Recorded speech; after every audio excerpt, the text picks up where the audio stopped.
한번 우리 탁가 형제를 위해서 또 오늘 말씀을 위해서 통성으로 기도하겠습니다. 하나님 아버지, 주님의 은혜로 사는 저희들, 주님의 사랑으로 사는 저희들이 오늘 우리 탁가 형제를 위해서 함께 기도할 마음이 생겼습니다. 하나님 아버지, 미국에 유학 가서 2년 반 동안 저희 교회에 와서 주일마다 이렇게 드럼으로 하나님을 섬겼는데 아직도 예수님을 주와 구주로 영접하지 못하였습니다.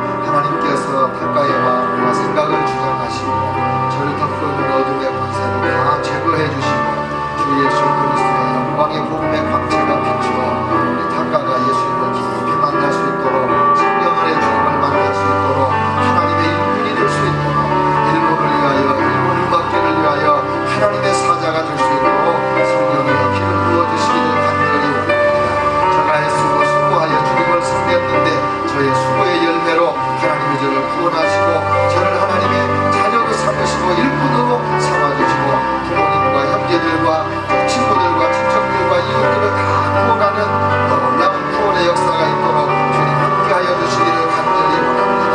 긴 세월 동안 주님을 영접하지 못하였는데 이 종의 게으름과 불충을 용서하여 주시옵소서. 우리 성도들이 합심하여 기도하오니 주님 들으시고 응답하시고 저의 심령에 하나님의 성령의 감화와 감동이 임하여 주시옵소서. 하나님 아버지, 오늘 저녁에도 주의 말씀을 듣게 하셔서 하나님의 말씀을 깊이 깨닫고 하나님의 영광을 보고 하나님의 권능을 보게 하여 주시옵소서.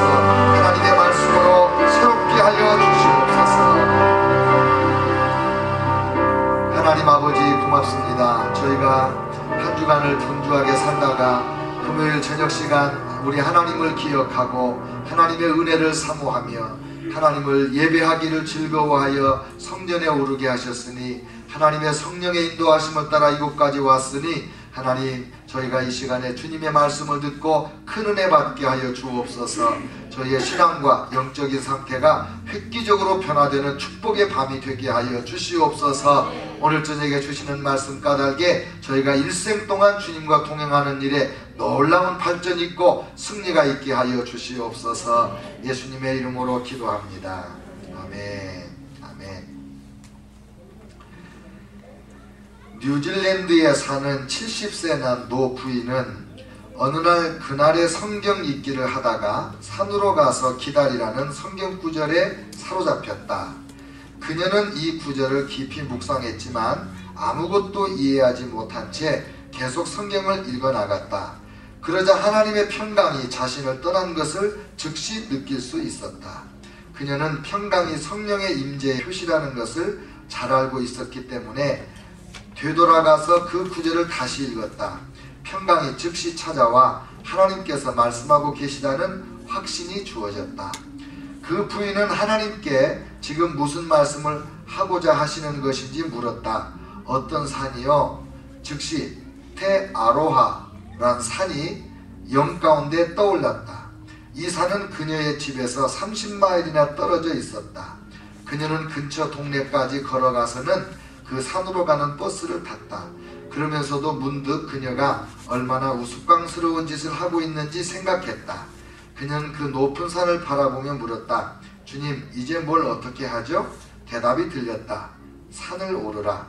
이 노 부인은 천천히 등산로를 따라 발걸음을 옮겼다. 30분이나 지났을까? 전망대에 이르렀을 때 반갑게도 나무 의자가 눈에 띄었다. 그 의자에는 한 젊은이가 앉아 있었다. 그에게 다가갔을 때 주님의 깊은 임재를 느꼈고 이 이상한 임무에 대한 이해가 왔다. 그 젊은이는 형편없는 모습이었고 그래서 이 부인은 즉시 요점을 말했다. 젊은이, 하나님께서 30마일 밖에서 나를 이곳으로 보내 당신에게 말하게 하셨습니다. 분명히 중요한 일일 텐데 무슨 일이 있나요? 그 젊은이는 잠시 놀라움에 입을 열지 못하더니 이내 울음을 터뜨리며 자기가 자살을 하려고 이 산에 올라왔다는 사실을 털어놓았다. 그는 강에 떨어져 죽으려고도 했고 차를 몰고 갈 때마다 전복시킬까도 생각해 보았지만 도저히 용기가 나지 않았다고 했다. 그래서 산에 올라 뛰어내릴 곳을 찾다가 결국 이 전망대로 오게 되었다고 설명했다. 그 부인은 지체하지 않고 그에게 예수님의 죽음과 부활을 통해 하나님의 구속의 사랑이 이루어진 놀라운 소식을 전했다. 또한 예수님께서도 모든 인간의 필요에 응답하신다는 사실도 덧붙였다. 이 젊은이는 예수 그리스도를 구주로 영접하고 그분께 자신의 삶을 드리기로 헌신했다. 예수 안에서의 새롭게 시작된 그의 삶은 그 부인을 산에서 내려가시도록 돕고 집까지 모셔다 드리는 것으로 시작되었다. 할렐루야. 하나님은 지금도 우리에게 말씀을 하십니다. 끊임없이 말씀을 하십니다. 그런데 하나님이 나에게 말씀하셨어. 이렇게 확신을 가지고 살아가는 사람은 생각보다 너무나 적습니다. 제가 설교 시간에 여러 번 강조도 했지만 제가 미국에 와서 처음으로 하나님이 나에게 개인적으로 말씀하신다는 것을 배우고 충격을 받았다고 그랬잖아요. 그래서 유학생이 학교 공부는 뒷전에 두고 히어링 가드, 리스닝 가드, 보이스 오브 가드 이런 책을 수없이 읽었습니다. 그러면서 하나님이 나에게도 그동안에 얼마나 많이 말씀하셨는지 이제 알겠다. 그런 깨달음을 얻었거든요. 지난주에 사무엘을 불러서 하나님이 말씀하신 그 본문을 묵상하고 설교 준비를 하다가 그 설교 원고 뒤편에다가 제가 이 책에 조이 도우슨이 쓴 하나님의 음성을 듣는 법 24가지를 요약을 해놨어요. 근데 전혀 그건 여러분하고 나누지 못하고 그냥 설교를 마쳤잖아요.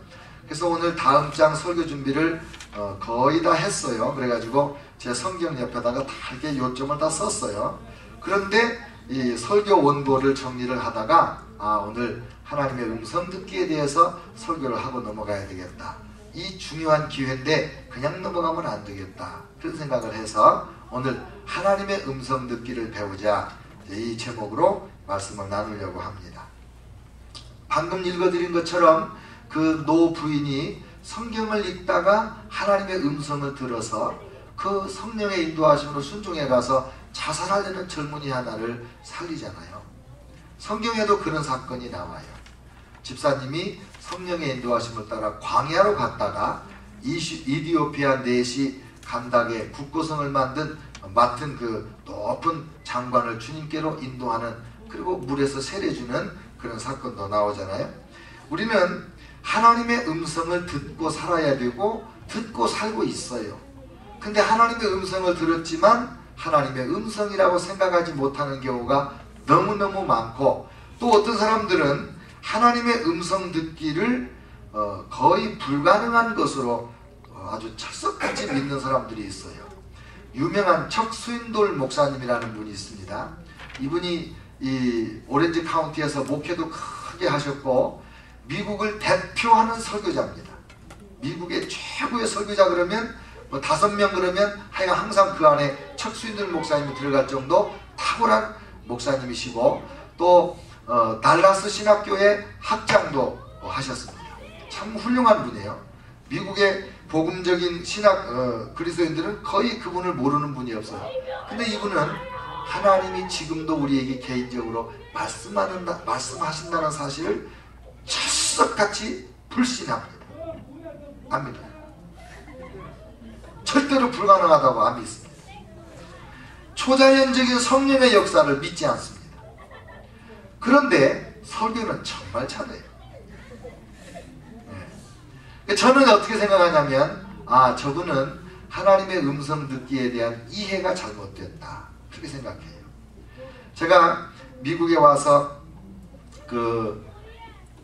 여기 반나이스에 있는 그레이스 채플에 갔어요. 존 메가더 목사님. 제가 그분의 세미나 테이프도 듣고 책도 읽고 한국에 있을 때부터 그분을 마음으로 이렇게 존경했어요. 일종의 흠모도 했어요. 그래서 갔다가 딱 실망하고 그 교회를 다시는 제가 안 가거든요. 왜 안 가냐면 그날 설교에 그 목사님이 자기 20몇 살 먹은 아들이 암에 걸렸다가 나은 이야기를 했어요. 자기 아들이 암에 걸렸다는 것을 알고 이 목사님이 7일인가 얼마를 금식을 해요. 금식하려고 하는 것도 아니고 먹고 싶은 생각도 없고, 그러니까 그냥 아들만 생각하고 그냥 며칠을 지낸 거예요. 그리고 아들은 이 병원에서 검사하고 저 병원에 검사하고 계속해서 검사해도 암이라고 나오다가